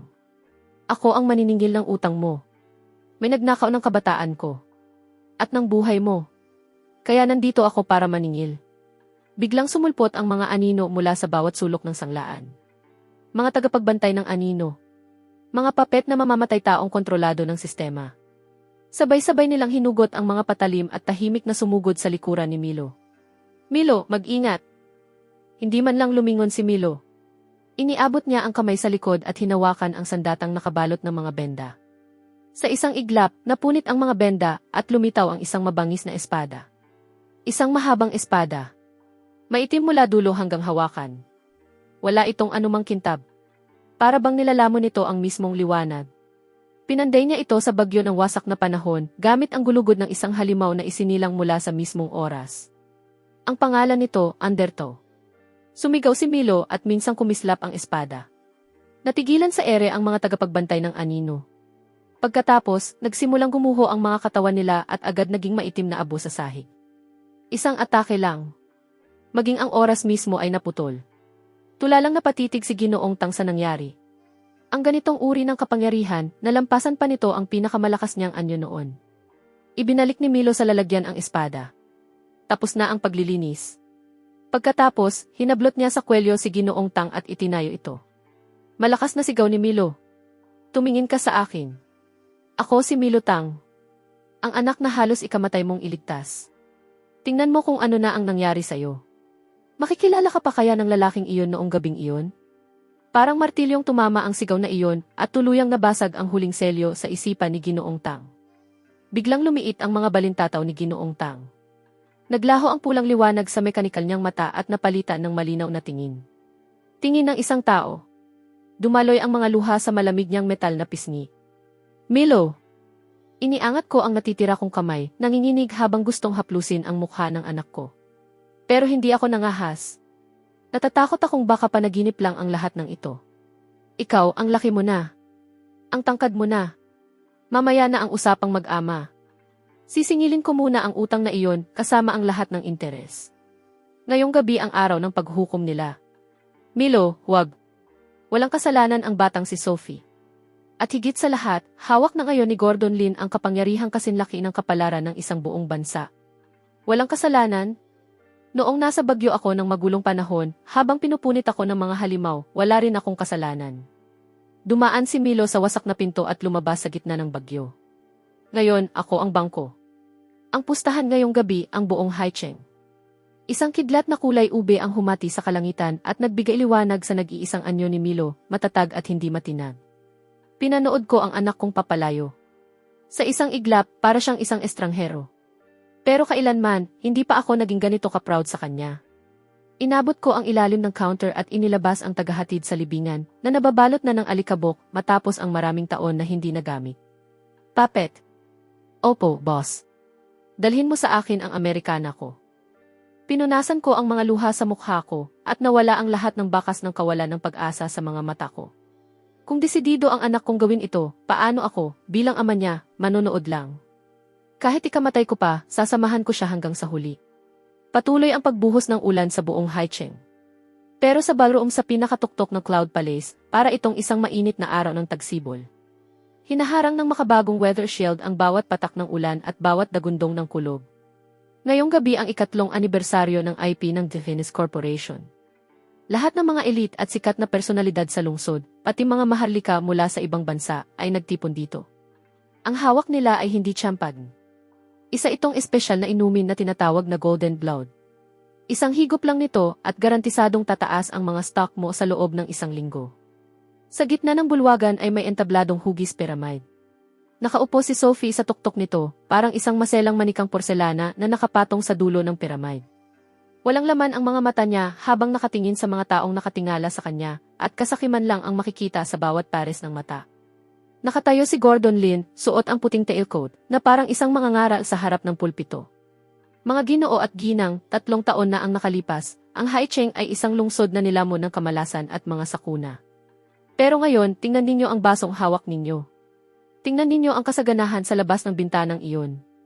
Dahil mayroon tayong isang buhay na santo. Dahil nabuksan na natin ang source code ng mismong Diyos. Suwerte! Umalingaw ang napakalakas na palakpakan. May ilan pang ang lumuhod at yumuko kay Sophie. Pinagmasdan lang ni Sophie ang lahat ng iyon at pandidiri lang ang naramdaman niya. Alam na alam niya kung ano ang laman ng golden blood na iyon. Ang puwersa ng buhay ng napakaraming batang nakakulong sa laboratorio sa ilalim ng lupa. Biglang kumurap ng minsan ang mga ilaw sa bulwagan. Kasunod nito ang isang nakabibinging pagsabog. Ang 10 metrong taas na blast door ng ballroom na sinasabing kayang sumalo ng tama ng misil ay biglang sumabog paloob, nagkawatak-watak sa ere bilang napakaraming perpektong kubo bago gumuho na parang buhangin. 2 tao ang lumabas mula sa unti-unting humuhupang alikabok. Biglang natahimik ang buong bulwagan. Napahawak sa bibig ang mga eleganteng panauhin sa sobrang pagkabigla. Napasigaw ang sekretarya ni Gordon Lin. Sino sila? Seguridad. Nasaan ang seguridad? Tama na ang sigaw, ang 800 mong gwardiya. Binigyan ko na sila ng pagkakataon.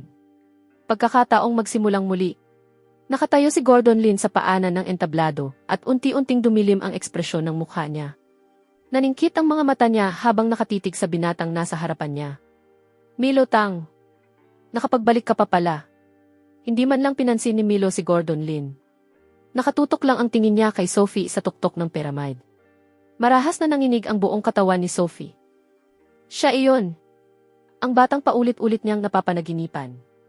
At sa sandaling iyon, dahan-dahang umangat ang sulok ng mga labi ni Sophie. Isang ngiting puno ng ginhawa. Pigilan sila. Ikinaway ni Gordon Lin ang kamay niya at sa paligid ng ballroom, bumaba mula sa kisame ang 12 malalaking kapsulang salamin. Bumukas ang mga kapsula at lumabas ang 12 mandirigmang nakasuot ng gintong baluti. Hindi sila ordinaryong tao. Sila ang personal na likha ni Gordon Lin. Ang Zodiac Guard. Bawat isa sa kanila ay may nakatanim na espesyal na organong nagpapalakas ng swerte. Ngumisi si Gordon Lin. Isa kang time walker, so ano naman? Ang 12 taong ito ay may 100% pag-iwas, pinagpala ng batas ng sanhi at bunga. Kahit gaano kabilis ang espada mo, hindi nito matatamaan ang taong ganito kalakas ang swerte. CJ, patayin ninyo sila. Sabay-sabay na hinugot ng 12 gintong mandirigma ang kanilang mga laser blade at naging 12 sinag ng liwanag na rumagasa patungo kay Milo. Swerte. Huminto si Milo sa paglalakad. Pinagmasdan niya ang mandirigmang nangunguna sa pagsugod. Nang umabot sa halos 3 pulgada mula sa noo niya ang dulo ng espada, ayon sa batas ng swerte ng mandirigma, dapat madulas si Milo, mangawit ang mga kalamnan niya, o mabali ang espada niya. Kahit ano. Basta tumama ang ataking iyon. Pero iisa lang ang ginawa ni Milo. Binunot niya ang espada niya. Sa mundong ito, iisa lang ang mas mataas kaysa swerte. Kapalaran. Isang maitim na kislap ang sumiklab. Hindi talaga iyon liwanag. Isa iyong maitim na guhit at ang pinuputol nito ay hindi materya, kundi ang mismong posibilidad. Sa isang iglap, pinutol ni Milo ang timeline ng gintong mandirigma kung saan matagumpay sana nitong naiwasan ang atake at sa pilitang itinali ang kapalaran nito sa kamatayan. Undertow. Katapusan. Isang malinis na hiwa. Bago pa man makapag-isip ang lahat, ang mandirigmang may 100% pag-iwas ay nanatiling nakahinto sa kalagitnaan ng pagsugod habang ang ulo nito ay lumilipad na sa ere. Ano? Biglang lumaki ang mga balintataw ni Gordon Lin. Isa. Malamig na bilang ni Milo. Wala pang 1 minuto, nakakalat na sa sahig ang mga labi ng tinatawag na hindi matitinag na Zodiac Guard. Napasigaw ang mga panauhin at nagtakbuhan sa iba't ibang direksyon na parang kawan ng mga baboy na sindak na sindak.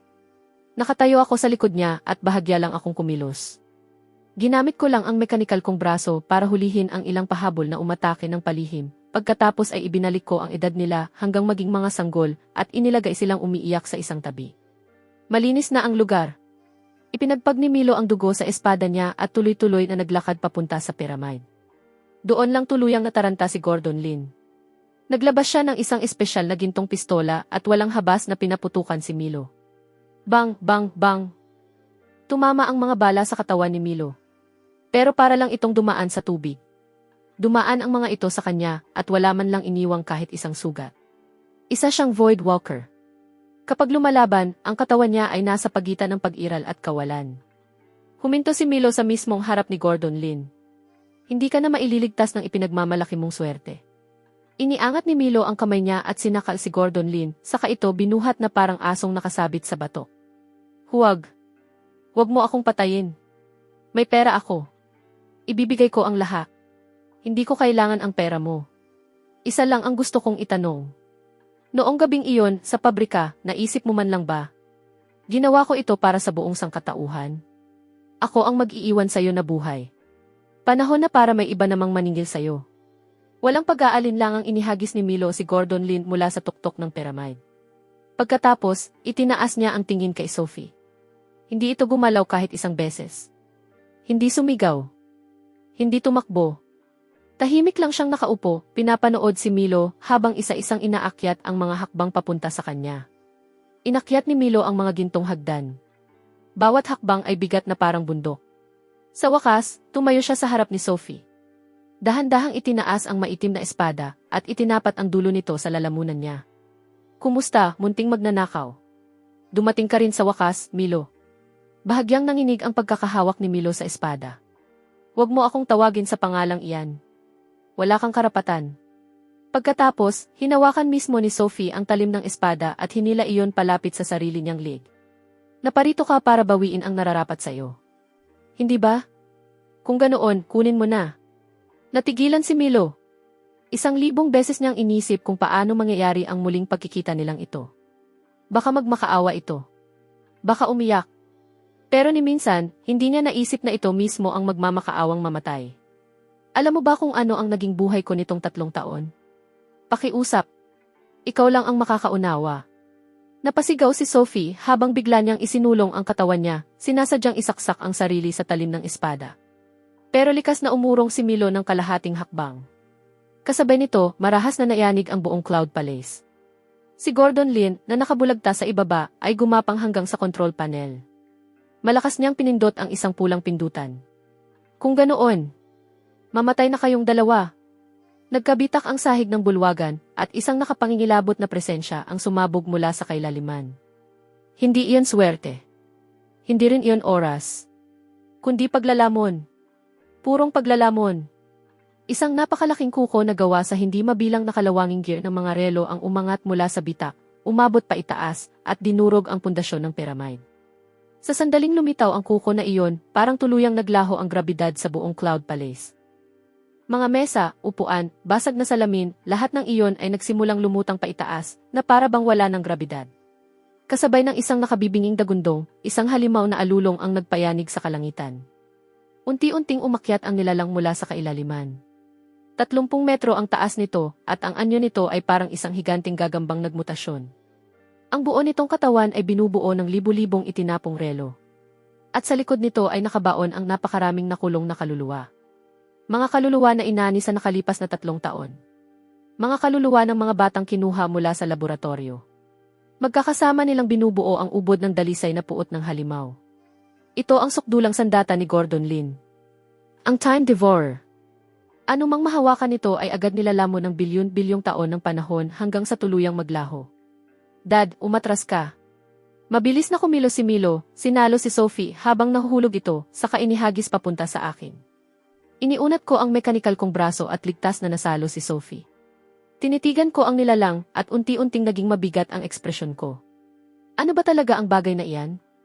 Iyan ang karma. Panahon na para maningil. Itinuon ng nag-iisang mata ng Devourer ang tingin kay Milo. May naamoy ito sa kanya. Ang bakas ng panahong umiiral lamang sa pagitan ng mga sandali. Sa sumunod na sandali, sumugod ang Devourer. Itinaas ni Milo ang espada niya para salagin ang atake, pero sa sobrang lakas ng puwersa ay tumilapon siya, at naramdaman niyang mabilis na tumatanda ang kamay na nakakapit sa espada, habang unti-unting kumukulubot ang balat nito sa harap ng mga mata niya. Milo! Umatras ka! Kaunti na lang ang natitira mong oras. Isang hawak lang ng bagay na iyan at tapos ka na.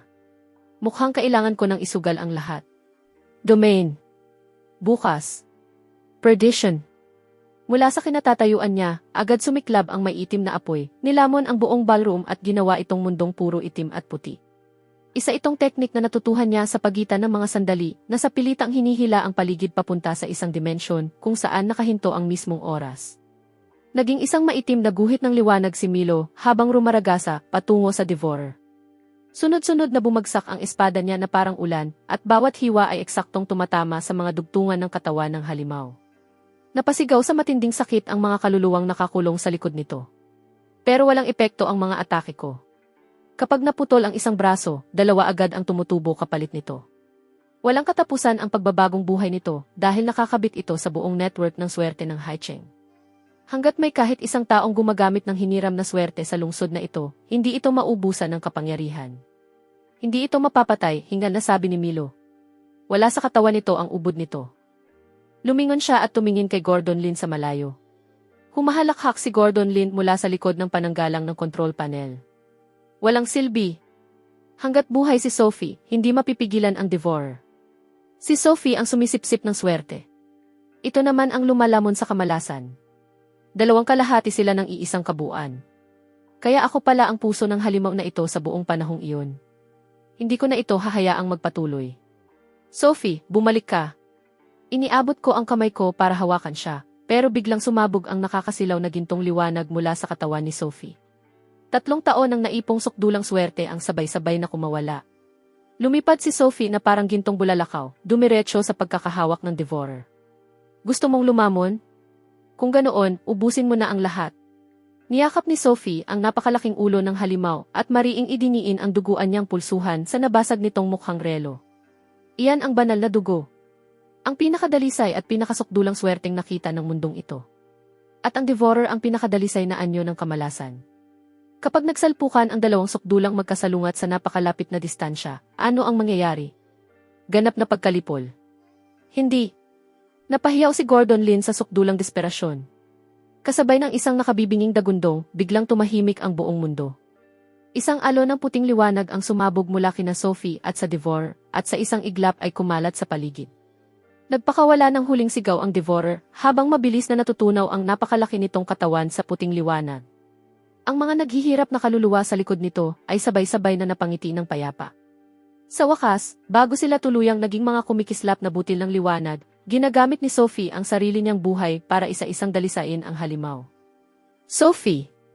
Parang nawawala sa sarili na sumugod si Milo papasok sa puting liwanag. Sinusunog ng liwanag ang balat niya, pero wala siyang pakialam. Iniunat niya ang kamay niya, at sa pinakasentro ng liwanag ay nahawakan niya ang maliit na figurang unti-unti nang naglalaho. Kalahati na lang ng katawan ni Sophie ang natitira. Unti-unti na itong nagiging dalisay na enerhiya. Tumingin si Sophie kay Milo at mumiti. Milo, naibalik ko na ang lahat ng swerte. At patawad. Pagkatapos, nagsimulang magkapira-piraso ang katawan niya at nagkalat bilang hindi mabilang na gintong paru-paro. Huwag mong gagawin iyan. Hindi kita hahayaang mamatay. Malakas na sigaw ni Milo. Ayaw niyang may pagkakautang siya kanino man, lalo na ang buhay ng batang ito. Rewind. Ginamit ni Milo ang kapangyarihan ng maitim na espada, ang huling teknik ng Undertow, at buong lakas na isinaksak ang talim sa sarili niyang puso. Hindi iyon pagpapakamatay. Ginagamit niya ang walang katapusang puwersa ng buhay na ninakaw sa kanya at ibinubuhos ang lahat pabalik sa katawan ni Sophie. Lumingon si Milo at sumigaw. Matanda! Tulungan mo ako. Naintindihan ko agad. Baliw kayong dalawa. Talagang mga baliw kayo. Kahit sinusumpa ko kayo, hindi man lang ako nagdalawang isip. Iniangat ko ang mekanikal kong braso at itinulak sa sukdulang limitasyon ang output ng depth ledger. Dalawang kapangyarihan ng rewind ang sabay na umandar. Mag-ama. Magkatabi. Ang isa, ibinubuhos ang sariling buhay. Ang isa naman, ibinabalik ang oras. Maitim na liwanag at abuhing liwanag ang sabay na yumakap sa naglalahong gintong ningning, gamit ang lahat ng natitira sa amin. Isa itong laban-laban sa mismong kamatayan. Isang digma ang idineklara laban sa mga batas ng kapalarang kumukontrol sa lahat.